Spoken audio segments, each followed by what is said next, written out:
नमस्कार दोस्तों, सम्यक योग द्वारा प्रस्तुत योगा फॉर बिगिनर्स सीरीज़ में आज इस खूबसूरत सुबह फिर आपका स्वागत है। एक beginners for yoga for beginners series में हमने कुछ प्रारंभिक आसन किए थे, उसके बारे में भी कुछ ये कमेंट्स आए हैं कि ये भी थोड़े से कठिन हैं। उसको एक्सप्लेन करने के लिए उसको थोड़ा सा और धीरे धीरे कैसे उसमें प्रैक्टिस बढ़े, आज इसके लिए हम फॉरवर्ड बेंडिंग को बढ़ाने का प्रयास करते हैं और उसको समझते हैं कि हमारी फॉरवर्ड बेंडिंग कैसे हमारे बेहतर और बेहतर होती जाए।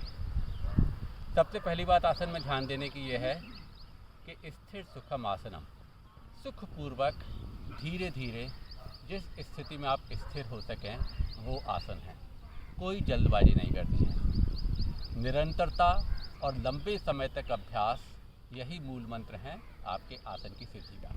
तो अब हम बिना और किसी भूमिका के शुरू करते हैं फॉरवर्ड बेंडिंग के आसन को। फॉरवर्ड बेंडिंग के लिए हम सबसे पहले लेंगे जानुशिरासन, जिसमें हम एक पैर को अपना सीधा आगे कर लेंगे और एक पैर को हम अपना इसके 90 डिग्री पर करके इसके तलवे को इसकी जांघ से सटा देंगे। फिर इसके बाद स्ट्रेच करते हुए हाथों को ऊपर ले जाते हुए पूरा स्ट्रेच, और फिर आगे झुकेंगे। इनहेल पूरा इनहेल कर लिया और अब धीरे धीरे एक्सहेल करते हुए आगे जाएंगे। आप जितना सहज भाव से आगे जा सकें उतना बेहतर है, और उससे ज़्यादा एक बार में अपने को पुश नहीं करना है। ज़रूरी नहीं है कि आप अंतिम पोस्चर में एक साथ ही पहुंचना है। तो जहाँ तक पहुँच सकें सहज भाव से वहाँ पर रुकना है और फिर नॉर्मल ब्रीदिंग करनी है। 3 नॉर्मल ब्रेथ्स के बाद फिर एक्सहेल करते हुए आप पाएंगे कि आप थोड़ा सा और आगे जा सकते हैं। अगर ऐसे हाथ रखते हुए आगे जाना मुश्किल है तो हाथों को आप नीचे लगा सकते हैं। आपका घुटना ऊपर न जाए, इसके लिए आप एक हाथ से अपने घुटने को प्रेस भी कर सकते हैं। Normal breathing. जहाँ भी कहीं अगर यहाँ पर आपके पेन आ रहा है, आपकी जांघ में पेन आ रहा है, तो उस पेन को फील करिए। थोड़े समय में आप पाएंगे कि आप उस पेन को एडेप्ट कर लिया है आपकी बॉडी ने और आपका पेन डिजॉल्व हो चुका है। अब आप तैयार हैं थोड़ा सा और बेंड करने के लिए। तो इनहेल करके और फिर एक्सहेल धीरे से करते हुए थोड़ा सा और बेंड। फिर जहाँ तक जाएं सहजता से, फिर वहाँ पर रुकना है। रुकना की है, जहाँ तक आप पहुँच रहे हैं वहाँ पर आपको रुकना है। कम से कम 15 सेकंड तक उस जगह पर रुकने का प्रयास करिए और फिर ऊपर आ जाइए, फिर ऊपर आ जाइए। लंबी गहरी सांस अपने को फिर से तैयार करेंगे और एक बार फिर से आपके वही बेंडिंग करेंगे, और अब की बार हमारी कोशिश होगी कि हम पहले से बेहतर जा पाएँ।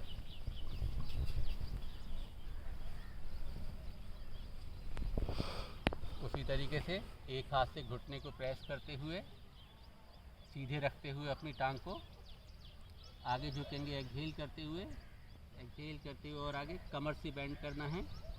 जहाँ पर आपको दर्द महसूस हो आपकी कमर में, आपकी जांघ में, वहाँ पर उसे फील करेंगे।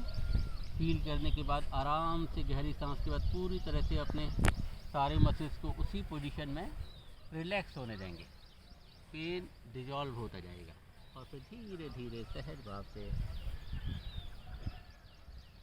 और इस स्थिति में आने के बाद फिर आप अपने दोनों हाथों को आगे ले सकते हैं और अपने दोनों हाथों से पैर के पंजे को पकड़ सकते हैं और पैर के पंजे को अपनी ओर पुश कर सकते हैं।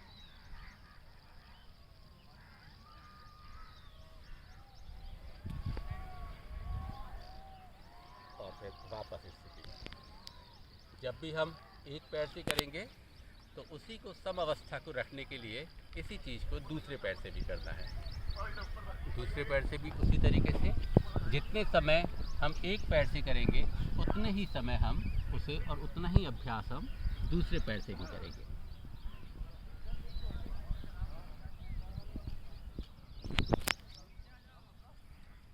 अंतिम स्थिति में जहाँ भी पेन हो रहा है वहाँ पर रुकेंगे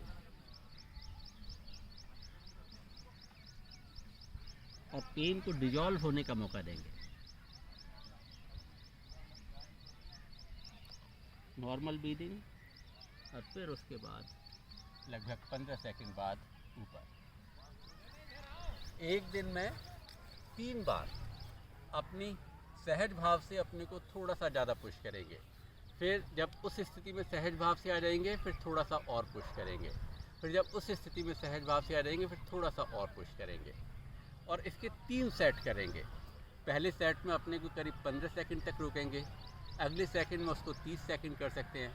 फिर उसके अगले सेकंड में उस 30 सेकंड को भी बढ़ा सकते हैं और धीरे धीरे करके फिर इसको 1 मिनट, 1.5 मिनट, 2 मिनट तक ले जा सकते हैं। यानी आइडिया ये है कि आप अल्टीमेटली उस स्थिति में सहज भाव से हो सकें। अब दोनों पैरों को आगे करते हुए दंडासन की स्थिति में अब पश्चिमोत्तानासन। पहले हमारा ये जानुशिरासन था और अब है ये हमारा पश्चिमोत्तानासन। हाथों को पूरा स्ट्रेच करते हुए ऊपर इनहेल और अब धीरे धीरे एक्सहेल करते हुए, स्लोली एक्सहेल करते हुए आगे। जहाँ तक जा पाए वहीं तक ही।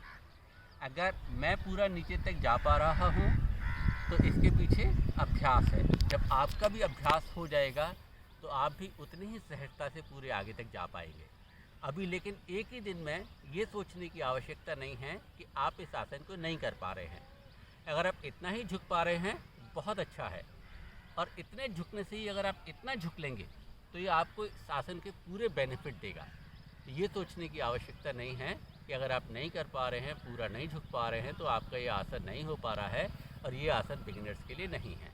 धीरे धीरे करके आपका यहीं से बढ़ते बढ़ते यहाँ तक और फिर और आगे और फिर और आगे और फिर अल्टीमेटली आपका अंतिम स्थिति तक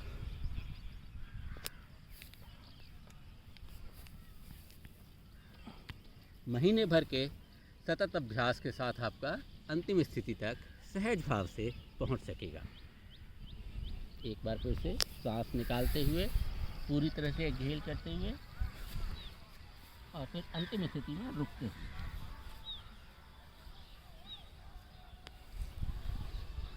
और धीरे धीरे सांस लेते हुए ऊपर इनहेल, स्ट्रेच अप और उसी तरीके से जैसे ऊपर गए थे उसी तरीके से नीचे आएंगे। Thank you so very much. आशा है आपको ये सेशन पसंद आया होगा और आप अपनी प्रैक्टिस से पूरी तरह से अंतिम स्थिति तक बैक बेंडिंग तक पहुंच सकते हैं, ऐसा मेरा विश्वास है। Happy practising.